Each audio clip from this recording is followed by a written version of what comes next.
February 12, 2026. Goldman Sachs General Counsel resigns. Obama's former White House counsel, Kathy Ruemmler. 3.5 million pages of Epstein files released. Her name appears thousands of times. Quote, "I adore him. It's like having another older brother." End quote. Uncle Jeff, Hermes bags, Fendi purses, fur coats, tens of thousands in gifts from a convicted sex offender. While serving as White House counsel, Goldman defended her for months until they couldn't. The institutional cover-up is crumbling. They say Kathy Ruemmler resigned from Goldman Sachs to spend time with family. They say her relationship with Jeffrey Epstein was purely professional. They say the gifts were innocent tokens of friendship from years ago. But here's the resignation letter released Wednesday, February 12th at 8:46 p.m. Eastern that proves every word was a lie, and why Obama's former White House counsel calling a convicted sex offender Uncle Jeffrey reveals institutional complicity at the highest levels of American power. February 12th, 2026. 8:46 p.m. Eastern Standard Time. Goldman Sachs announces that Kathy Ruemmler, their general counsel and one of the most powerful lawyers in America, has resigned. Quote, "Effective immediately," end quote. Within 12 hours, her name trends #1 on Twitter. Within 24 hours, her emails calling Epstein sweetie go viral. Within 48 hours, the phrase Uncle Jeffrey becomes shorthand for elite corruption.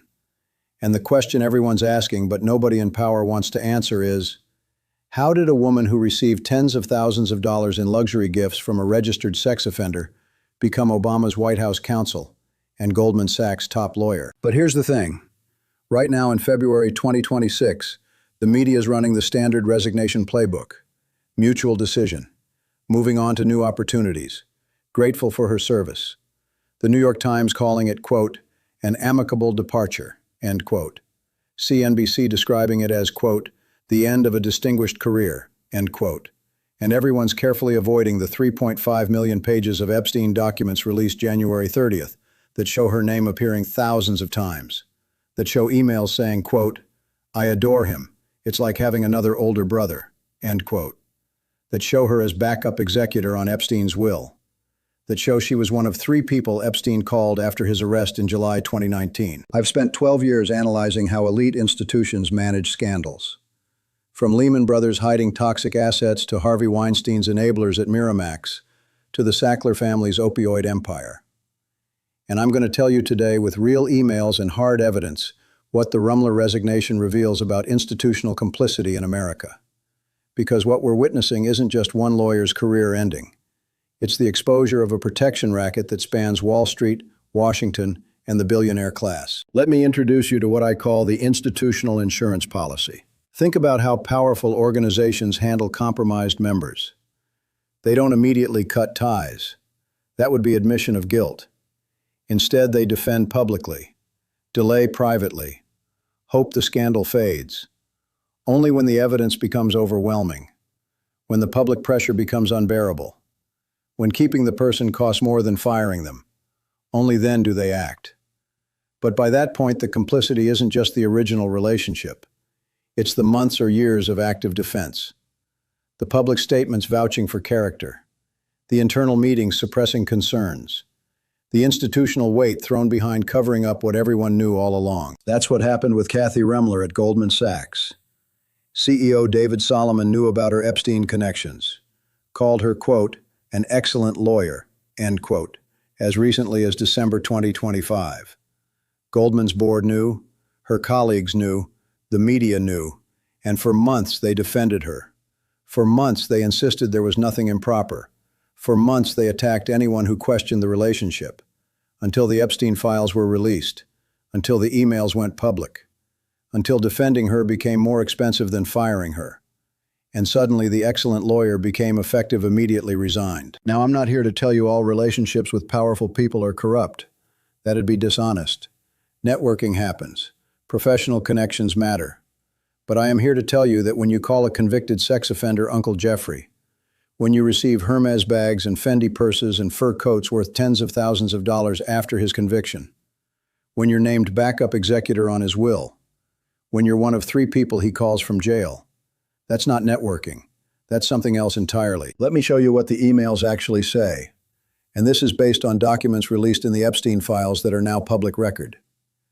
Email from Epstein's assistant to Ruemmler. Quote, "confirm for Hermes bag for Kathy," end quote. Date, 2014. 6 years after Epstein's 2008 conviction as a registered sex offender. Email from Ruemmler to Epstein. Quote, "Am totally tricked out by Uncle Jeffrey today. Jeffrey boots, handbag, and watch." End quote. Date, 2015. 7 years after conviction. Email from Ruemmler describing Epstein. Quote, "I adore him. It's like having another older brother." End quote. This isn't professional courtesy. This is intimate family language about a man on the sex offender registry. But here's what most analysts missed. The gifts weren't just luxury items. They were leverage. According to financial forensic experts who've analyzed similar patterns in corruption cases, high-value gifts from powerful figures to government officials create implicit obligations, not explicit quid pro quo. That's too crude, too prosecutable. Instead, it's soft corruption. You can't prove a specific favor for a specific gift, but the relationship itself becomes the corruption. Because when someone gives you tens of thousands of dollars in presents, when they treat you like family, when they include you in their inner circle, you're less likely to investigate them, less likely to prosecute them, less likely to see them as the predator they are. And here's the timeline that matters. Kathy Ruemmler served as White House counsel from 2011 to 2014. That's the White House's top lawyer, the person advising the president on legal matters, the person with access to classified information, the person who shapes policy. And during that entire time, she was receiving gifts from Jeffrey Epstein. She was flying on his private jet. She was attending dinners at his Manhattan townhouse, the same townhouse where Virginia Giuffre says she was trafficked, the same townhouse that's now been sold and gutted to hide evidence. Ruemmler was there, as White House counsel, taking gifts from a convicted sex offender. The irony requires emphasis. The Obama administration positioned itself as the most ethical in history. Transparency, accountability, no lobbyists in senior positions. And their White House counsel was calling a pedophile Uncle Jeffrey, taking Hermes bags, flying private, all while serving as the president's chief legal advisor. That's not an ethics failure. That's an ethics catastrophe. Now let's talk about Goldman Sachs' role in protecting her, because this is where institutional complicity becomes crystal clear. According to reporting from the Wall Street Journal citing sources inside Goldman, questions about Ruemmler's Epstein relationship surfaced years ago, as early as 2022, 2 years before her resignation. Colleagues raised concerns. Compliance departments flagged it. External watchdogs questioned it.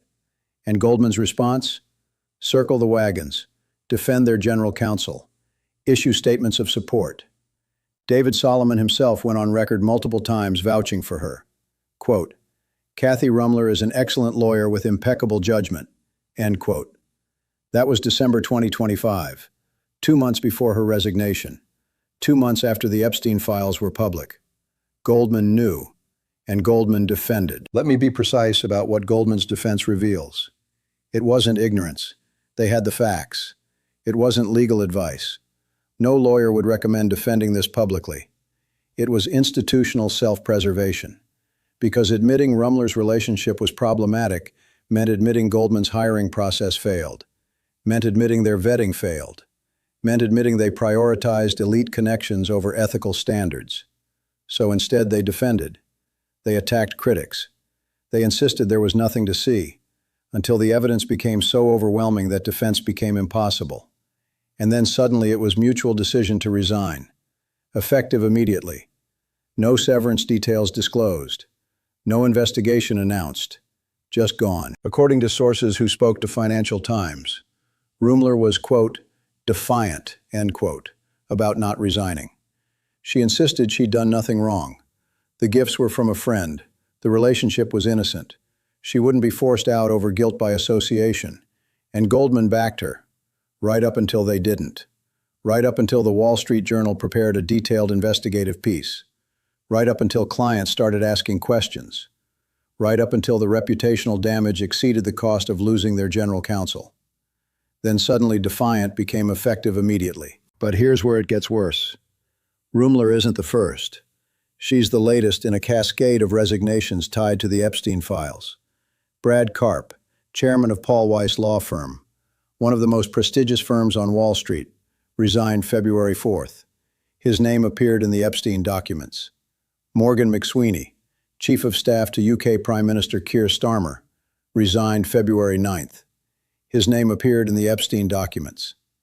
Peter Mandelson, British Ambassador to the United States, fired September 2025. His name appeared in the Epstein documents. Chris Wormald, UK Cabinet Secretary, resigned February 12th, same day as Ruemmler.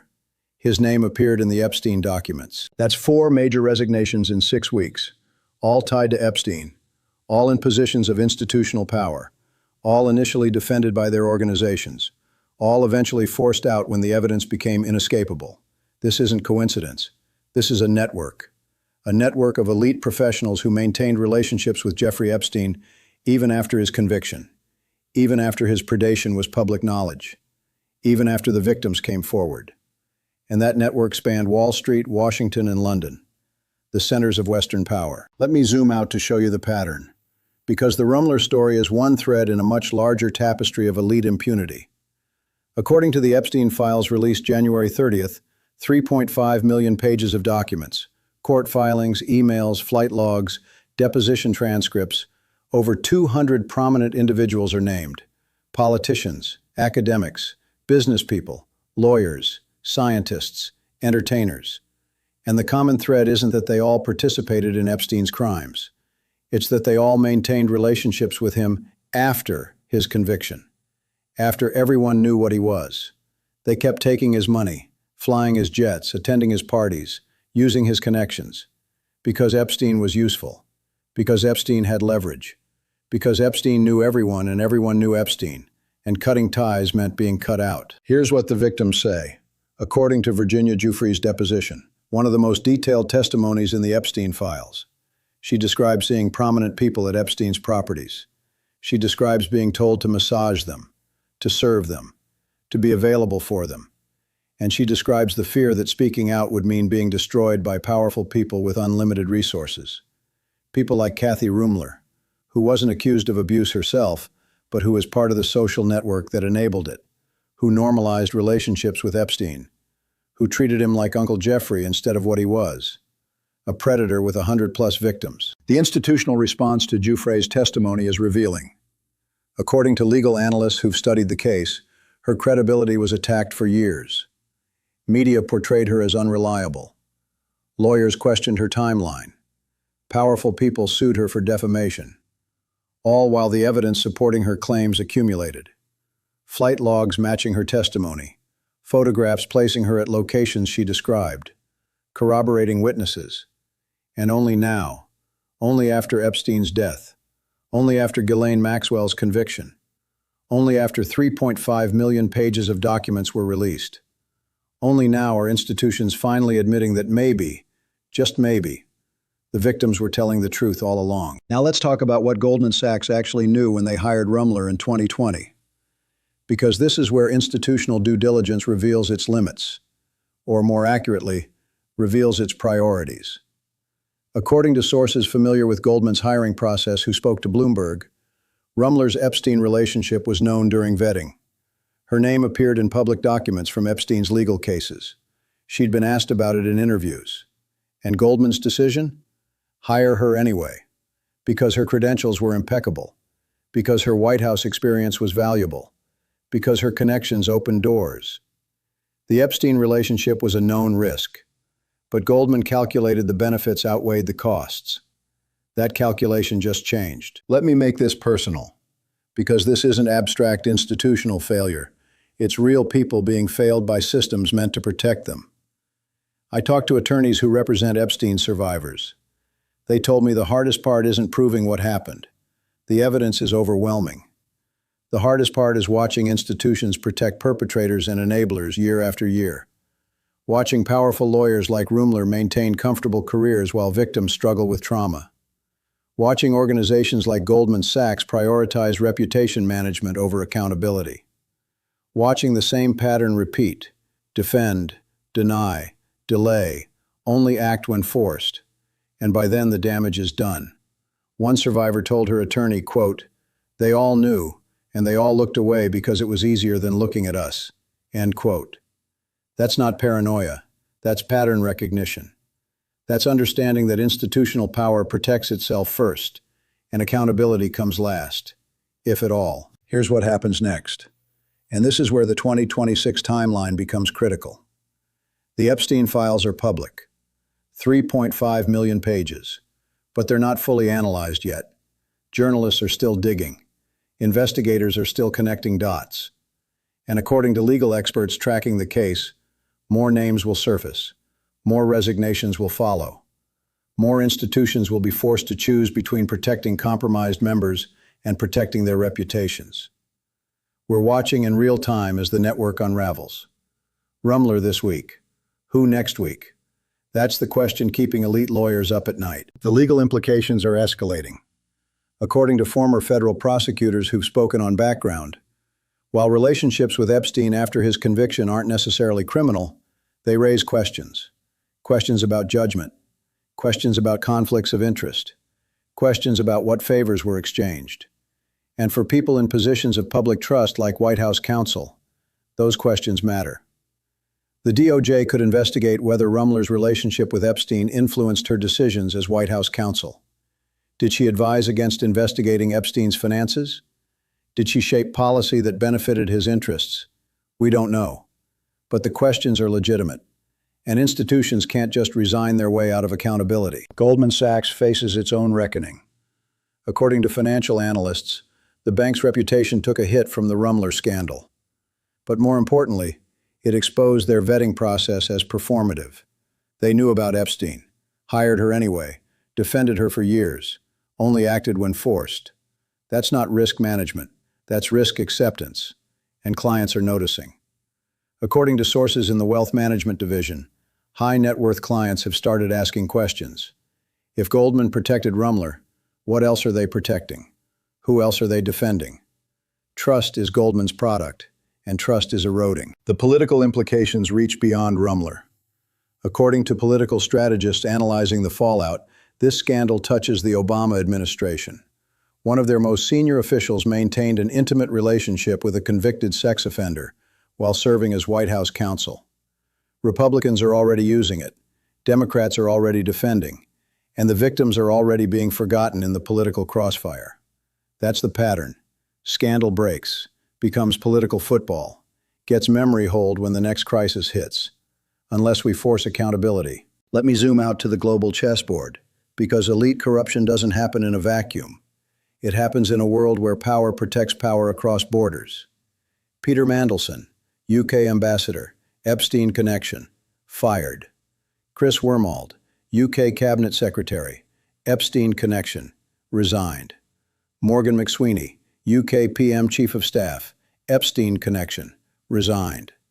This isn't just American elite failure, it's transatlantic. The same networks span London and New York. The same law firms, the same banks, the same social circles, and the same pattern of deny, defend, delay until forced to act. In France, according to reporting from Le Monde, questions are being raised about French officials who attended Epstein events. In Israel, questions about tech executives. In Switzerland, questions about bankers. The Epstein network was global, and the reckoning is becoming global. Because Epstein didn't operate alone, he operated within systems.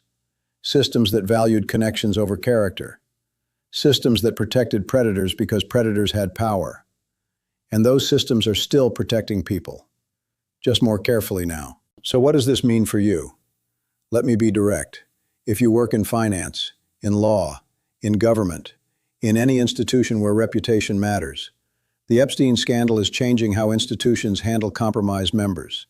The old playbook, defend privately, hope it goes away, issue carefully worded statements. That playbook failed, publicly, spectacularly, with Ruemmler, with Karp, with Mandelson, with Wormald.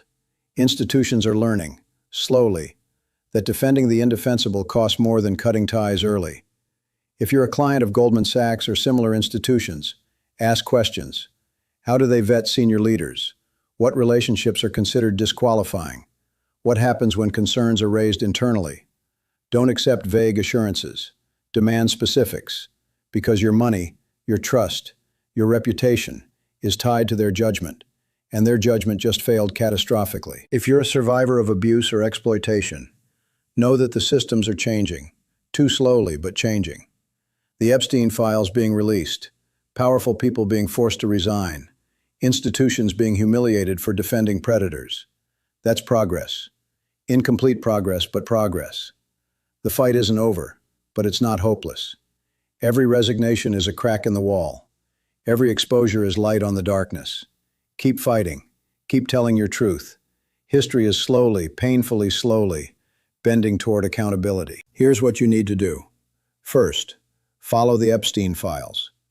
3.5 million pages. Most haven't been analyzed yet. Independent journalists are doing the work mainstream media won't. Support them. Read them. Share what they find. Because sunlight is the best disinfectant, and these documents are pure sunlight on institutional rot. Second, pressure institutions. When organizations defend compromised members, make noise, write letters, withdraw business, vote with your dollars and your feet, because institutions only change when the cost of status quo exceeds the cost of reform. Make it expensive to protect predators. Third, support survivors. Organizations like RAIN, the Epstein Survivors Fund, local sexual assault support services. They're underfunded and overwhelmed because society would rather talk about scandals than fund solutions. Break that pattern. Put money where your mouth is. Fourth, demand transparency. When powerful people resign over scandals, don't accept vague statements.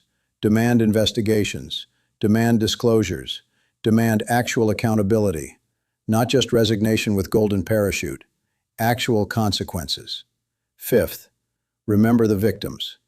Because in all the institutional drama, in all the resignation announcements, in all the media coverage, the victims become footnotes. They're not footnotes. They're the story. They're why this matters. They're why Ruemmler calling Epstein Uncle Jeffrey is obscene. Not because of optics, because it normalized a predator, and normalization enabled predation. I've studied every major elite scandal of the last 30 years, from Iran-Contra to Enron to the financial crisis to #MeToo to Epstein. And they all share one characteristic. Institutions protect power until forced to acknowledge victims. The time between predation and accountability gets shorter each cycle. Iran-Contra took decades. Enron took years. Weinstein took months. Epstein is taking weeks. The victims aren't being believed faster, but the institutions are losing credibility faster. And that's creating space for justice. Imperfect justice. Delayed justice. But justice nonetheless. Whether that justice looks like prosecutions or just resignations. Whether it's systemic reform or just individual consequences. That story's still being written. But the pen's no longer in Goldman's hands. It's not in Ruemmler's hands. It's in the hands of survivors who refuse to be silenced. Journalists who refuse to look away. And regular people who refuse to accept that elite connections excuse elite misconduct. If you found this valuable, subscribe for coverage of the ongoing Epstein files revelations and institutional accountability. Drop a comment with your take. Should Goldman Sachs face legal consequences for knowingly hiring and defending Ruemmler despite her Epstein connections? Should there be formal investigation into her time as White House counsel? Share this with anyone who cares about elite accountability and institutional reform. Because the Ruemmler resignation isn't the end of this story. It's the beginning of a reckoning that's been decades overdue. And the next name to fall could be someone even more powerful, someone even more protected, someone who thought they were untouchable, until they weren't.